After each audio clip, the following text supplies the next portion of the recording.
फिर से क्या हुआ? मम्मी को बता दूंगा, मम्मी को बता दूंगा ये पापा और चिकना का की पप्पी। केवल केवल केवल केवल तू जो मांगेगा ना तेरे को मिलेगा। बच्ची सच्ची?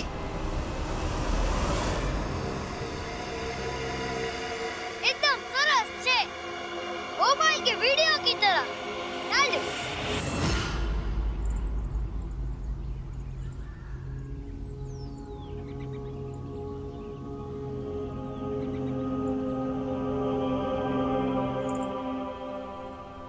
हेलो,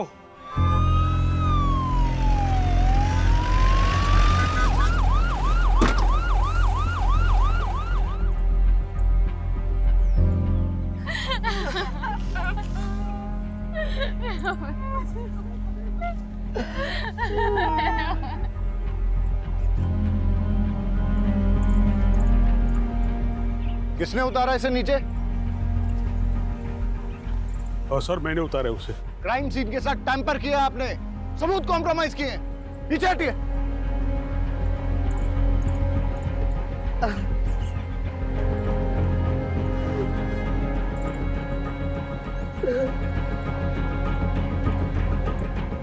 आप पेरेंट्स हैं इसके? छोटा सा बच्चा कैसे? मेरे केवल को कुछ तुम्हारे लिए गिफ्ट, न्यू फोन। सच पापा? Yes thank you. सर यहाँ देखिए। लेकिन हम मर्डर भी रूल आउट नहीं कर रहे। आपको क्या लगता है अगर ये मर्डर है तो किसने किया होगा? कुछ समझ नहीं आ रहा है। मेरे पोते को भला कोई क्यों मारेगा? किसी से कोई लड़ाई झगड़ा, दुश्मनी, धमकी? आपकी फैमिली में कौन कौन है? मैं पारुल, पीयूष की पत्नी, हमारे 2 बच्चे हैं, मानस और लेखा। केवल की लाइफ में कोई कॉम्प्लिकेशंस थी? नहीं सर। क्या उसे कोई परेशान कर रहा था? सर मेरा नाम है जयदीप, सब मुझे यहाँ पे जेडी कह के बुलाते हैं, और ये मेरी वाइफ है जिग्ना। आप लोगों को क्या लगता है मर्डर किसने किया होगा? हमने तो कभी सपने में भी नहीं सोचा था कि हमारे परिवार में ऐसा कुछ होगा। हादसा और गुनाह हमेशा दूसरों के साथ नहीं होते, कभी अपने भी इसकी चपेट में आ जाते हैं। आपको किसी पे शक? पता नहीं सर, केवल किस बात से इतना परेशान था। परेशान था? क्यों? क्या वजह थी? पता नहीं, पर मुझे ऐसा लग रहा था कि कुछ दिनों से वो बहुत परेशान है। कहीं उसने खुद ही तो। आपको ऐसा क्यों लगता है कि केवल ने खुद ही? आपने उसके मोबाइल में वो वीडियो देखा ना सर? यही तो प्रॉब्लम है, इंटरनेट पे अच्छी चीजों के साथ साथ बुरी चीजें भी अवेलेबल हैं। इसीलिए तो समझदार माँ बाप बच्चों की अच्छी परवरिश के लिए उन्हें मोबाइल खरीद कर ही नहीं देते। हमारी समझदारी पे जाएगी तू सिखाएगी मुझे परवरिश? फोन ने नहीं, तेरी बुरी नजर ने मार डाला मेरे केवल को। और साहब, मेरा केवल कुछ परेशान नहीं रहता था। तुझे क्या लगता है मुझे पता नहीं चलेगा? जानबूझकर पुलिस को कुछ भी बोली जा रही ताकि उनका शक तुझ पे ना जाए। मुझे सब पता है, तूने मार डाला मेरे घर का। क्यों बोलो?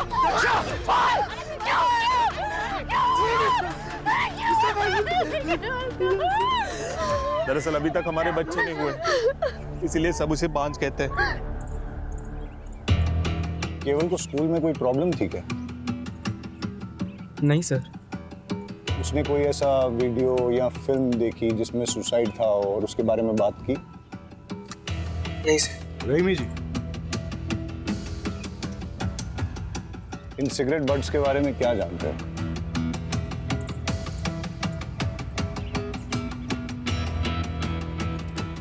नहीं सर, कुछ भी नहीं। ये आप में से किसी की स्कूल ड्रेस के बटन्स हैं, रिबन है? हाँ सर, कल जब राशि स्कूल से आई थी तब उसके साथ एक ही रिबन था, और सर वो भी फटा हुआ था। आप लोग इसी रास्ते से रोज स्कूल जाते हो अकेले? सलोनी, घबराओ मत, बताओ मेरे को। एक बार केवल भैया ने कहा था हम सब तो डरते रहेंगे, आज नहीं तो कल हमें इन डेंजरस लड़के से लड़ना तो पड़ेगा ना। वो कौन लोग थे? सलोनी बेटा, इधर आओ मेरे पास। देखो, मैं पुलिस हूँ और पुलिस वाले सबकी मदद करते हैं। जो बच्चों को परेशान करता है उसको पनिश भी करते हैं। अब आप मुझे बताओ कि कल क्या हुआ था? हम सब लोग स्कूल से आ रहे थे। मैं इस रास्ते से नहीं जाऊंगी। आज कोई नहीं है, चल। नहीं, ऐसे रोज रोज हम लंबे सड़क से नहीं जा सकते, इसलिए कुछ करना पड़ेगा। क्या करना पड़ेगा? सब अपने अपने जेब में पत्थर डाल दो।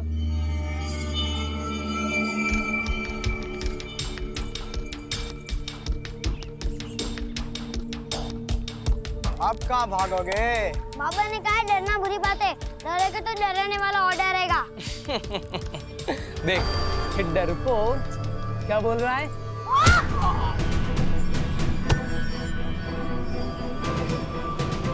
रुक, अब देखना हम तुम्हारा क्या करते हैं। Just wait and watch. कौन थे वो लोग जिन्होंने आप लोगों को धमकाया था?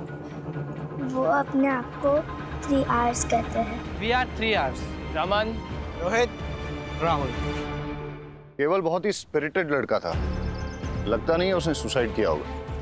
क्यूरियोसिटी सर, इस एज में बच्चे बहुत क्यूरियस होते हैं, हर नई चीज़ ट्राई करना चाहते हैं। केवल ने भी out of curiosity suicide video देखा होगा, थोड़ी देर रस्सी से लटक के उतरने वाला होगा, लेकिन एक्सीडेंटली रस्सी गले में फंस गई, सिचुएशन आउट ऑफ कंट्रोल हो गई और उसकी डेथ हो गई होगी।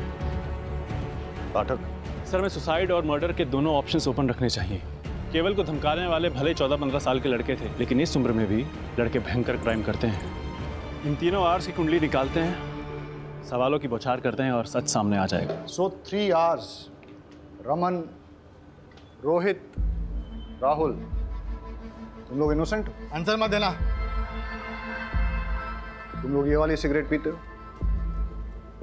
कुछ भी कहने की जरूरत नहीं है। इन सिगरेट बड्स पर हमें सिगरेट पीने वालों के डीएनए इम्प्रिंट्स मिल जाएंगे और वो हम तुम्हारे डीएनए सैंपल्स के साथ मैच करेंगे तो हमें पता चल जाएगा। लेकिन हम बच्चों का डीएनए सैंपल देने से मना करते हैं। अभी बच्चों ने जो पानी पिया है उसमें हमें इनके डीएनए इम्प्रिंट्स मिल गए।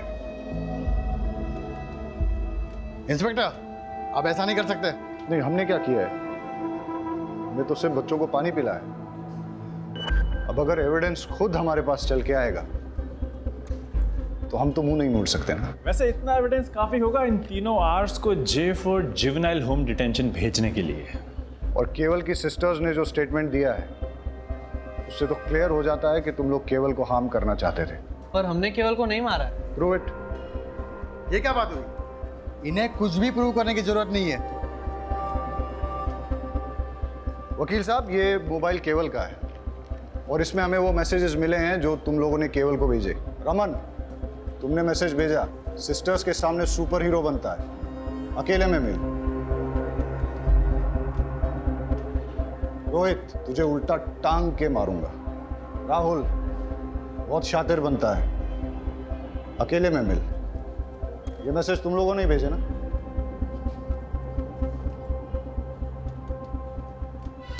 और तुम हाथ दिखाओ अपना। ये वो बाइट मार्क है ना जो केवल ने तुम्हें दिया जब तुम्हारी उसके साथ झड़प हुई थी? इतने सबूत काफी हैं तुम लोगों को थ्रेट, अब्यूज और मर्डर का सस्पेक्ट साबित करने के लिए। और अगर प्रूव हो गया ना तो बहुत लंबे के लिए अंदर जाओगे। लेकिन कल रात जब केवल ने सुसाइड किया तो हम 3 तो होमवर्क कर रहे थे। तुम्हें कैसे पता कि ये दुर्घटना कब हुई थी? रात को ही हुई होगी ना। नेक्स्ट डे हम सबको न्यूज़ मिली, स्कूल ने डे ऑफ अनाउंस किया था। बेटा, तुम्हें कैसे पता ये सुसाइड है, मर्डर नहीं है? वकील साहब, फिलहाल तो आप इन लोगों को ले जा सकते हैं और इस केस में इनके माँ बाप से आप बहुत पैसे भी कमा सकते हैं। लेकिन अगर इन लोगों ने क्राइम किया है तो ये बच नहीं पाएंगे।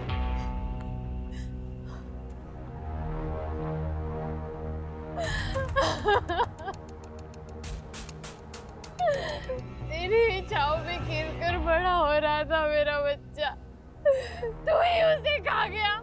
क्यों? केवल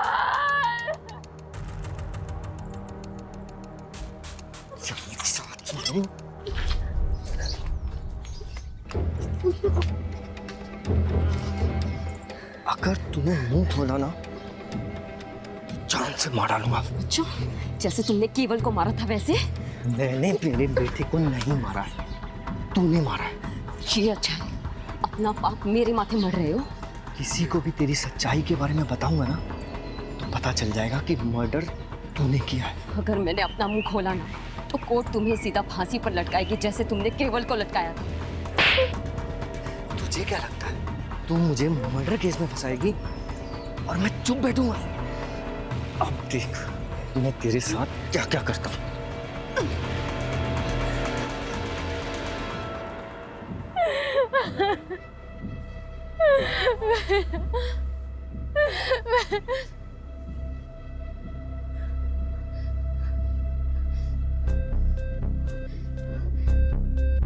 मेरे बच्चे को तो खा गई, अब यहाँ पे तमाशा देखने आई है? हाँ? तूने मेरे बच्चे को मार डाला। मेरा केवल तेरी वजह से मरा है। क्या करने आई अब यहाँ पे? चले जाओ, जाओ।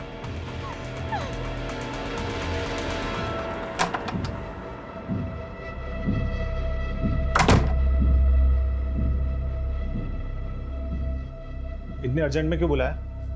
ऑफिस का सारा काम छोड़कर आया हूँ। एक सरप्राइज देना है।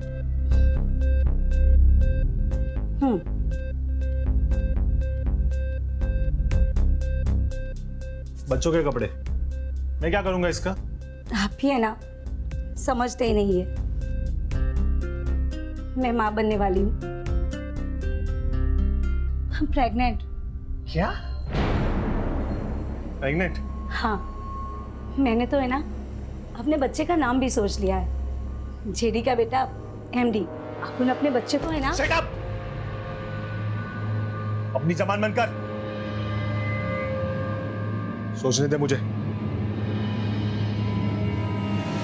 इसमें सोचना क्या है? अब तुम जिग्ना को डाइवोर्स दे दो और हम दोनों शादी कर लेंगे। तुम्हारी माँ भी तो ये चाहती थी ना। चुप!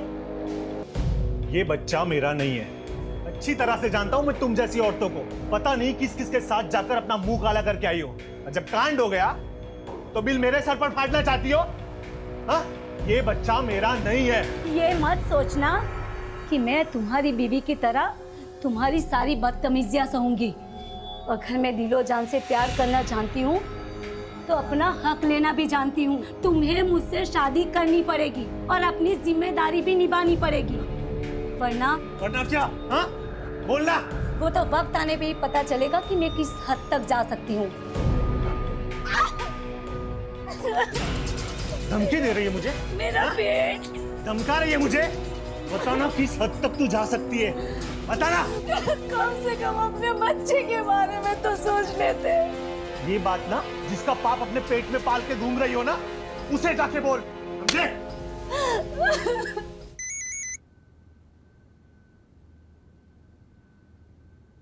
तुम्हें बताया था ना कि जब तक गुड न्यूज़ ना हो मुझे फोन मत करना।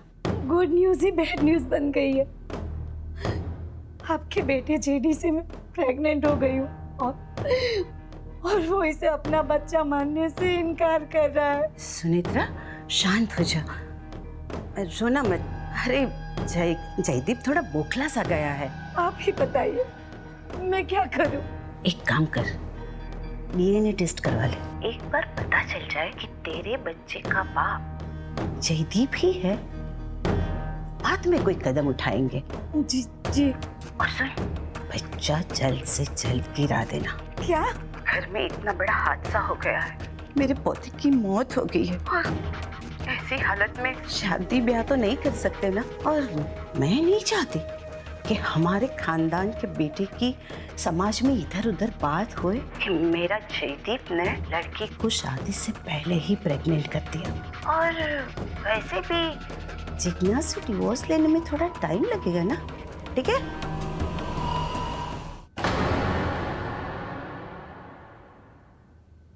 ये बच्चा मेरा नहीं है। कब करेंगे? शादी के लिए बड़े बुजुर्गों के आशीर्वाद चाहिए। जब भी माँ कहेगी घोड़ी चढ़ लेंगे। तो ऐसा करो ना, एक आध बार मुझे अपने घर ले जाओ। आ गई है। केवल की डेथ फांसी के फंदे से गला चोक होने की वजह से हुई है। और सर केवल की पीठ पे बेल्ट से मारने के कुछ ताज़े और पुराने निशान पाए गए। मतलब केवल को पहले किसी ने बेल्ट से पीटा है, उसके बाद उसका मर्डर हुआ है। लेकिन उसकी फैमिली में किसी ने इसके बारे में कुछ बताया नहीं। बड़ी बात छिपाने के पीछे क्या मकसद हो सकता है? शायद तू नहीं मेरी बच्ची को मार डाला है, मेरी बच्ची को तूने मार डाला, मेरी बच्ची को तेरी बुरी नजर लगी गई, तेरी नजर लगी है। छोड़िए। लेखा को भी मार डाला, लेखा लेखा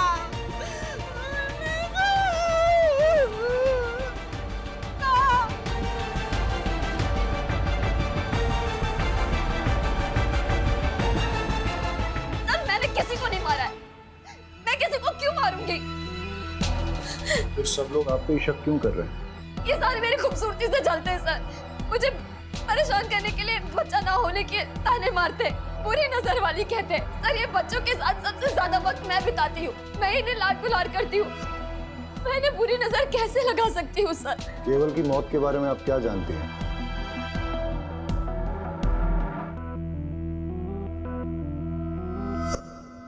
केवल को बेल्ट से कौन मारता था? फिर से क्या हुआ? मम्मी को बता दूंगा, मम्मी को बता दूंगा। केवल केवल केवल तू जो मांगेगा ना तेरे को मिलेगा। केवल का मुंह बंद करने के लिए दीपेन ने पहले केवल को मोबाइल दिया, फिर चॉकलेट, फिर टॉयज और न जाने क्या क्या, लेकिन फिर भी केवल कई बार कह देता था कि वो जाकर सब कुछ अपनी मम्मी को बता देगा। और सर इसीलिए दीपेन ने केवल को। तो आप ये कह रही हैं कि एक छोटे बच्चे के ब्लैकमेल से थक के, डर के मारे दीपेन ने उसे फांसी पे लटका दिया, और आप ये भी कह रही हैं कि दीपेन का आपके प्रति आकर्षण एक तरफा था, आपकी तरफ से कुछ नहीं था। चलो अगर इस बात को मान भी लेते हैं, आप ये बताइए फिर लेखा को किसने मारा और क्यों मारा? सर लेखा के बारे में मुझे कुछ नहीं पता। आपको कुछ नहीं पता है तो चलिए मैं बता देता हूँ। लेखा की बॉडी जिस बेड पे मिली उस पे चंदन और फूल मिले, और लेखा की बॉडी से चंदन और धूप की स्मेल आ रही थी।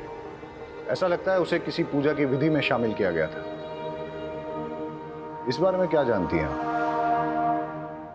इस बिटिया की पवित्र आत्मा ऐसे ही एक भोले और मासूम जीव को आकर्षित करके आपकी कोख में स्थापित करेगी और आपकी गोद भरी हो जाएगी, आप भी माता बन जाएगी। लेकिन सर पूजा विधि खत्म होते ही मैंने उसे सही सलामत उसके बिस्तर पर लिटा दिया था। मैं आपसे आखिरी बार पूछ रहा हूँ, क्या आपने इस पूजा विधि के लिए लेखा की जान ली? सर मैंने लेखा को नहीं मारा है, मैंने उससे कुछ नहीं किया है। देखिए अगर आप नहीं बताएंगे तो मेरे पास और कोई रास्ता नहीं रहेगा। लेके जाइए इनको। सर मैंने कुछ नहीं किया सर, सर मैंने कुछ नहीं किया। आप उस जिग्ना के कहने पर मुझ पर इतना गंदा आरोप कैसे लगा सकते हैं? बहुत गिरी हुई औरत है वो। बस जितना पूछा जाए उतना ही बताओ। सच ये है कि तुमने जिग्ना के साथ गलत हरकत की और केवल ने तुम दोनों को देख लिया, वो किसी को कुछ बोल न दे इसलिए तुमने उसे बेल्ट से मारा, और तब भी जब वो नहीं माना तो उसका मुंह हमेशा के लिए बंद करने के लिए तुमने उस पेड़ पर रस्सी से टांग के उसको मार डाला। आ गए ना आखिर आप उस शातिर औरत की बातों में। अरे मैं तो बेल्ट पहनता ही नहीं हूँ, मैं सिर्फ कुर्ता पजामा पहनता हूँ। आप चेक कर लीजिए। आपके बड़े भाई की बेटी लेखा, उसको किसने और क्यों मारा? उसको भी उस जिग्ना नहीं मारा होगा। अरे बच्चा पैदा करने के चक्कर में पता नहीं क्या तंत्र मंत्र विद्याएं करती फिरती है, पता नहीं किन किन बाबाओं के पास जाती है। ऐसा ही कुछ करने के चक्कर में उसने उस बच्ची की जान ले ली होगी। तुम और जिग्ना एक दूसरे पर आरोप लगा रहे हो, लेकिन मैं ऐसा भी तो सोच सकता हूं कि केवल की ही तरह लेखा ने भी तुम दोनों को एक साथ देख लिया और फिर उसका मुंह बंद करने के लिए तुमने उसकी जान ले ली। तुम ये जो कहानियां मुझे सुना रहे हो ना, ये मत सोच लेना कि मैं इन पे विश्वास कर लूंगा। पुलिस के लिए जितनी बड़ी सस्पेक्ट जिग्ना है उतने ही तुम भी, और ऐसा भी हो सकता है कि तुम दोनों ने मिलके ये क्राइम किया हो।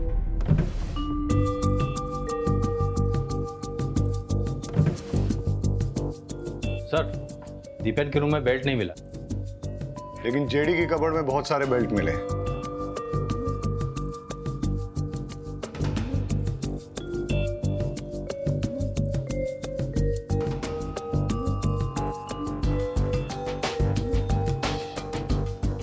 पिलो की ये हालत। लगता है तो चाकू मार मार के किसी ने अपना गुस्सा निकाला है, या फिर वाकई में किसी ने किसी पे चाकू से वार किए हैं जो इस पिलो में लगे हैं। मतलब सर 2 बच्चों के मर्डर हो चुके हैं और तीसरे को मारने की कोशिश की गई है। रहीमी, जेडी को बुला के लेके आओ। यहाँ पर किसी पे चाकू से जानलेवा हमला हुआ है। आप ये बताइए कि हमला आप पे हुआ है या आपने किसी पे किया है? सर मुझे तो कुछ समझ में नहीं आ रहा कि ये सब क्या हो रहा है। जेडी यहाँ पे किसी ना किसी को मारने की कोशिश की गई है। सर मुझे कुछ मालूम नहीं। इस पूरे रूम का फिंगरप्रिंट स्कैन करो और देखो यहाँ पर जेडी और जिग्ना के अलावा और भी किसी के फिंगरप्रिंट्स मिलते हैं क्या। केस बहुत ही बुरा है। बच्चों के मर्डर, फैमिली में चलते लव अफेयर्स और एक दूसरे के खिलाफ दिल में पलता जहर। इस केस में इन्वॉल्व सभी लोग इतने कॉम्प्लिकेटेड हैं और उनका शिकार हो रहे हैं बेचारे मासूम बच्चे।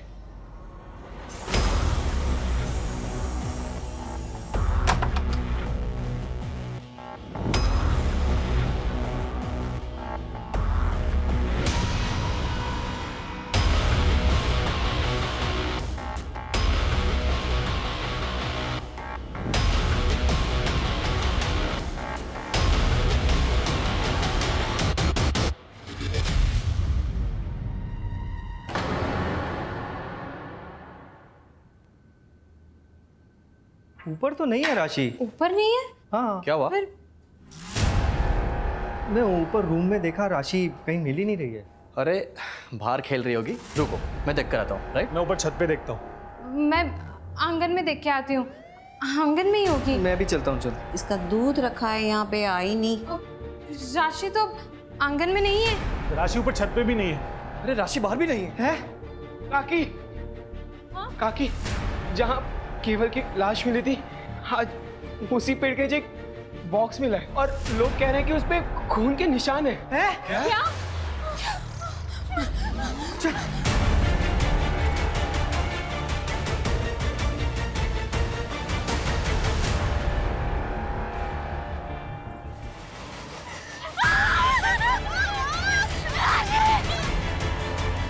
फॉरेंसिक से अच्छी तरह स्कैन करवाओ। एक एक सुराग, एक एक क्लू अच्छे से कलेक्ट करो। सर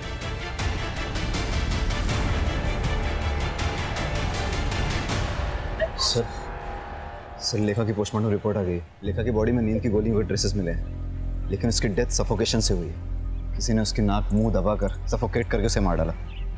और सर जेडी के कपबोर्ड से कुछ ऐसे फिंगरप्रिंट्स मिले हैं जो घर के किसी भी सदस्य से मैच नहीं होते। अब उस कातिल तक पहुंचने के लिए हमारी आखिरी उम्मीद है इस बॉक्स से मिलने वाले क्लूज। सर राशि की बॉडी जिस बॉक्स में मिली है उस पर लगे सारे ब्लड ट्रेसेस राशि के हैं। और सर उस बॉक्स पे कुछ ऐसे फिंगरप्रिंट्स मिले हैं जो जेडी के रूम में मिले फिंगरप्रिंट्स के साथ मैच होते हैं। ऐसा कौन हो सकता है जो जेडी के रूम में भी गया और जिसने राशि को मार के उसे बॉक्स में भर के केवल की मर्डर साइट पे छोड़ दिया? हो ना हो ये सारे केसेस एक दूसरे के साथ जुड़े हुए हैं। इन सब के पीछे या तो एक मोटिव सेम है, या क्रिमिनल सेम है, या दोनों सेम है। हम आपके दुख को समझते हैं। पहले केवल, उसके बाद लेखा और अब राशि, 3 बच्चों का मर्डर हुआ है। हम अपनी तरफ से इन्वेस्टिगेट कर रहे हैं, लेकिन आप लोग हमें सब कुछ खुल के नहीं बता रहे हैं। देखिए, जिग्ना के खिलाफ हमें कोई पुख्ता सबूत नहीं मिला है, लेकिन आप में से ही कुछ लोगों ने उस पर शक जाहिर किया है। इसलिए जब तक ये इन्वेस्टिगेशन पूरी नहीं होती हम जिग्ना को कस्टडी में ही रखेंगे। अच्छा है, बला टली, अब शकुनी कहेंगी।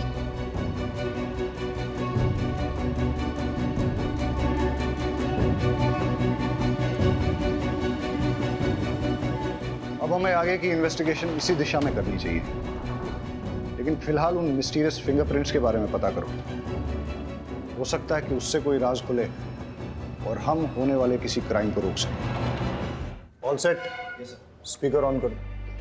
हंसते खेलते परिवार को किसी की नजर लग गई है। मुझे तो कुछ समझ नहीं आ रहा कि क्या करें। जब से लेखा गई है तब से किसी चीज में मन नहीं लग रहा है। अपने बच्चे की मौत कौन सह सकता है? पता नहीं क्या हो रहा है यार। इस घर में मैंने अपने बेटे केवल और बेटी राशि को, दोनों को खो दिया। मुझे समझ नहीं आ रहा मैं क्या करूं।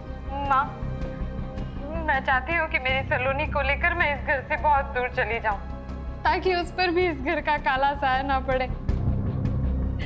ये घर वैसे ही मेरे केवल और मेरी राशि को तो खा ही चुका है। अपने बच्चे की मौत कौन सह सकता है? नहीं, मैं अपने बच्चे को नहीं गिरा सकती। अगर जरूरत पड़े तो मैं कोर्ट भी जाऊंगी। कोर्ट में जा या पार्लियामेंट में जा, मुझे कोई फर्क नहीं पड़ता। मैं तेरी धमकी से डरने वाली नहीं हूँ, समझी? बंद करो। ये कौन है जिससे अपरा इतना गुस्से में बात कर रही है? कौन है जो बच्चा गिराने की बात कर रही है? 3 बच्चों का मर्डर और अब ये चौथा बच्चा गिराने की बात। हो सकता है ये भी उन बच्चों के मर्डर से जुड़ी हुई है। पता लगाओ ये औरत कौन है।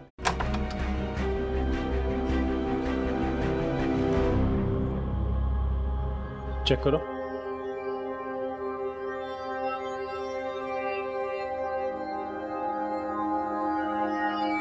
क्यों आए हो यहाँ पे? चले जाओ यहाँ से। मेरे जख्मों पे नमक छिड़कना है हो। मैं कहती हूँ चले जाओ यहाँ से। छोड़ो मुझे, छोड़ो, छोड़ो।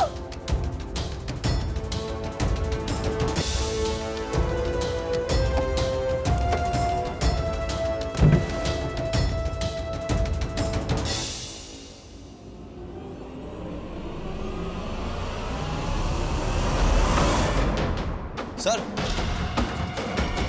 सर ये चाकू मिले। चलो। सर, आप अपरा से किस बच्चे को गिराने की बात कर रही थी?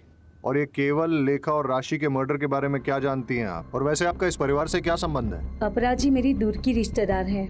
मम्मी डैडी के गुजर जाने के बाद मैंने अकेले ही बड़ी मुश्किल से मैनेज किया। अपरा जी ने अपने बेटे जेडी से मेरी शादी करवाने का वादा किया था, लेकिन उनकी एक शर्त थी।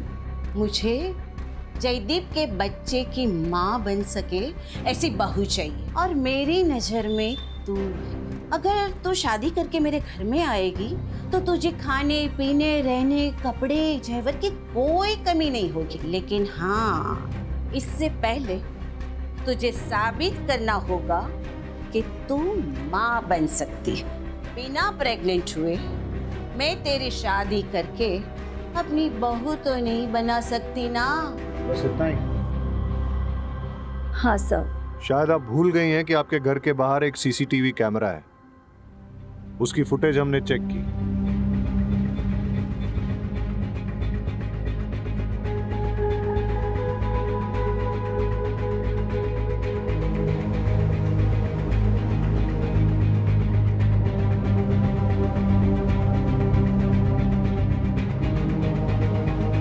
पुलिस से झूठ बोलना अच्छी बात नहीं। जेडी के करीब जाने के बाद पता चला कि वो बाप नहीं बन सकता, लेकिन उस घर में जाने के लिए मेरे पास प्रेग्नेंट होने के अलावा और कोई रास्ता नहीं था। इसीलिए मैंने पीयूष से दोस्ती कर ली। असली मजा इसमें नहीं,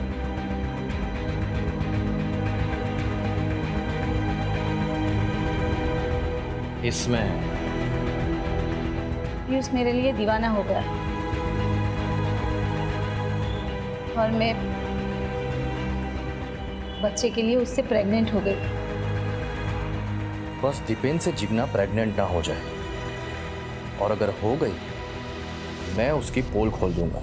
किसी भी हालत में मैं तुम्हें प्रेग्नेंट करके अपने भाई जेडी की बीवी बना के अपने घर में लेके आऊंगा, ताकि अपनी आशिकी जिंदगी भर चलती रहे। मैंने जेडी को बताया कि ये तुम्हारा ही बच्चा है, लेकिन जेडी भरोसा ही नहीं कर रहा था। मैं परेशान हो गई थी। ऊपर से अपराजी बोल रही थी कि मैं इस बच्चे को गिरा दूं। उनकी फैमिली में चल रही प्रॉब्लम जब तक सॉल्व नहीं हो जाती, वो मेरे बारे में सोच भी नहीं सकती। मेरा तो दिमाग घूम गया था। और इसीलिए आपने चाकू उठाया और अपरा के घर में घुस गई जिग्ना को मारने।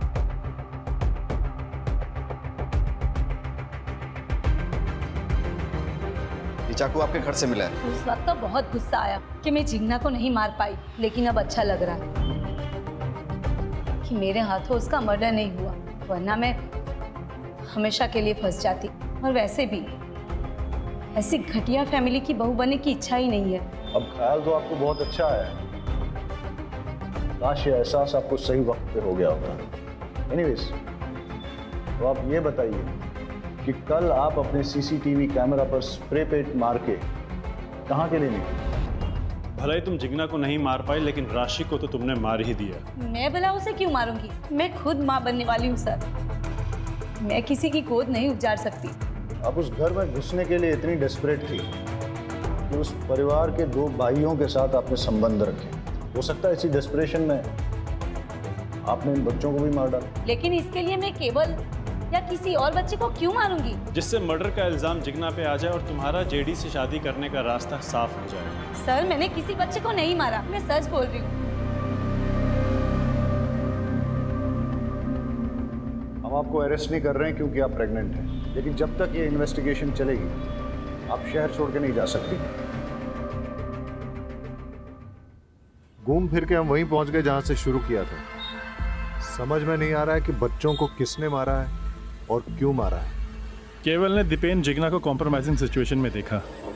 हो सकता है दीपेन और जिग्ना ने अपनी इज्जत बचाने के लिए उसका मर्डर कर दिया हो, पर लेखा, उस बेचारी को कोई क्यों मारेगा? सर, अगर मान लिया जाए कि जिग्ना ने लेखा को मारा है तो उसका मोटिव क्या हो सकता है? इधर इट्स अ ह्यूमन सैक्रिफाइस, या लेखा ने भी दीपेन और जिग्ना को देख लिया था। लेकिन जब राशि का मर्डर हुआ उस वक्त तो जिग्ना लॉकअप में थी। समझ में नहीं आ रहा है कि इन बच्चों ने ऐसा क्या किया जो किसी ने इनकी जान ले ली। कौन हो सकता है कातिल? सर मुझे जिग्ना से मिलना है। देखिए सर ने मना किया, आप नहीं मिल सकते। सर उसे मिलना बहुत जरूरी है, मुझे उससे एक अर्जेंट बात करनी है। आई एम सॉरी, मैं रूल्स नहीं तोड़ सकता, आप जा सकते हैं। सर प्लीज मुझे मिलने दो सर। मैंने कहा ना आप जाइए।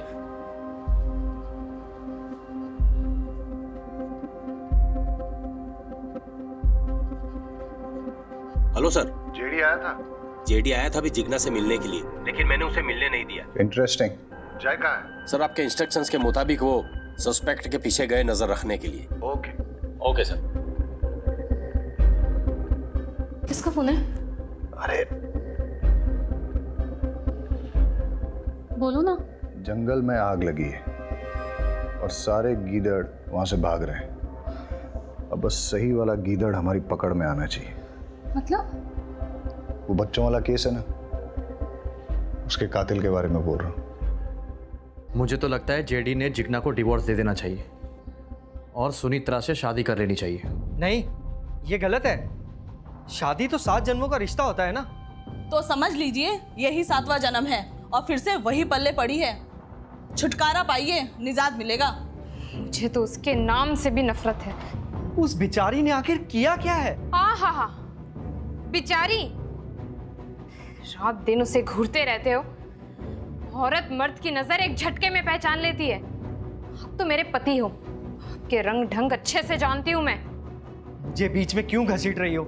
तो आप उसकी वकालत क्यों कर रहे हो? जयदीप भाई साहब, सुनेत्रा से शादी करें या किसी और से, हमें कोई फर्क नहीं पड़ता। बस वो घटिया औरत वापस से लौट के इस घर में नहीं आनी चाहिए। मैंने तो मानस को बता रखा है उस घटिया औरत से दूर रहे। मैंने भी सलोनी को कह दिया उस चुड़ैल के सामने भी ना आए। भाभी, अब आपके पास अकेला मानस बचा है और मेरे पास सिर्फ सलोनी। मानस भैया, राशि और लेखा के जैसे हमें भी कोई मार डालेगा? सलोनी, आपको टेंशन लेने की बिल्कुल जरूरत नहीं है। आपके मानस भी है ना आपके साथ। मैं आपको कुछ नहीं होने दूंगा, ठीक है? मेरी वाइफ के बारे में पंचायत लगाने की किसी को जरूरत नहीं है। उसका क्या करना है और क्या नहीं वो मैं अच्छी तरह से जानता हूँ।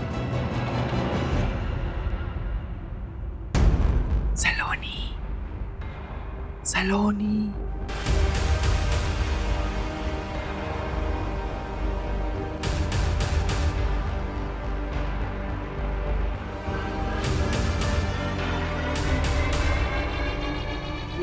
मुझे नहीं जाना, मुझे इस पेड़ से बहुत डर लग रहा है। सलोनी, मैं हूं ना, कुछ नहीं होता।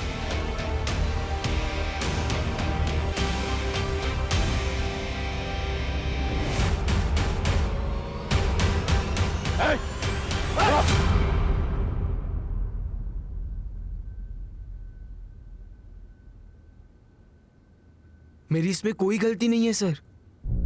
ये सारी गलती मेरे फैमिली मेंबर्स की है। वही लोग रिस्पॉन्सिबल है केवल लेखा और राशि की मौत के लिए। मैंने तो सिर्फ उन्हें मारा है सर, मेरे फैमिली मेंबर्स को सबक सिखाने के लिए। कैसा सबक? मेरे जिग्ना कॉकी के इंसल्ट करने का सबक। इसीलिए क्योंकि उनको बच्चे नहीं हो रहे थे और वो दीपेन चाचू इतने चीप, हर वक्त सारी सिचुएशन का सिर्फ फायदा उठाते रहते थे वो। पर इस सारी सिचुएशन का सर फायदा उठाया उस केवल ने।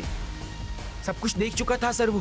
दीपेन चाचू की सारी करतूतों के बारे में उसे पता चल गया था और वो दीपेन चाचू को बार बार ब्लैकमेल कर रहा था कि वो सब कुछ जाके दक्षा चाची को बता देगा। और उसी वक्त मैंने डिसाइड कर लिया सर, मुझे केवल को मार देना चाहिए। और इसी के बाद मेरी माँ, मेरी अपनी माँ ने जिग्ना काकी पे शक करते हुए ये कहा कि हमें उनसे दूर रहना चाहिए। और सर वो तो ठीक है, पर लेखा ने ये बात मान भी ली। उसी वक्त मुझे मेरी माँ पे बहुत गुस्सा आया, इसलिए मैंने सोच लिया कि अगर आपको बेटे नहीं होते तो उसका दुख, उसका दर्द क्या होता है वो आप महसूस करके देख लीजिए। मैंने लेखा को भी मार डाला सर। लेकिन तुमने राशि को क्यों मारा? सर वो तो आप लोगों की गलती है। आपने जब केवल और लेखा की मौत के बाद मेरी जिग्ना काकी को उस लॉकअप में डाल दिया, क्या वो सही था? इसीलिए मैंने राशि के मर्डर का प्लान किया और उसे टारगेट किया। और उसी वक्त मुझे जेडी और सुनेत्रा के बारे में पता चला और सुनेत्रा को फंसाने के लिए मैंने उसके सारे फिंगरप्रिंट्स ले लिए और उस बॉक्स के ऊपर मैंने इम्प्रिंट कर दिए। मुझे लगा अब तो आप मेरी जिग्ना काकी को लॉकअप से बाहर कर दोगे, पर नहीं, आपने ऐसी बात तक नहीं की। इसके लिए इसके बाद मुझे सलोनी को टारगेट करना पड़ा सर। अब मैं एक मर्डर करूं या 3, मर्डर तो मर्डर होता है ना सर। सबको मार दिया मैंने। तुमने अपने भाई बहनों का मर्डर किया, तुम्हें कोई गिल्ट, कोई दुख नहीं है? नहीं है सर, क्योंकि मैंने ये सब कुछ मेरे जिग्ना काकी के लिए किया है। बहुत प्यार करता हूं मैं उनसे। आप मुझसे दूर रहिए please. I love you Jigna काकी, मैं आपसे बहुत प्यार करता हूं काकी। आई लव यू काकी। जिग्ना काकी लव यू। जिग्ना मुझे माफ कर दो। तुम मां नहीं बन पाई क्योंकि कमी मुझ में थी।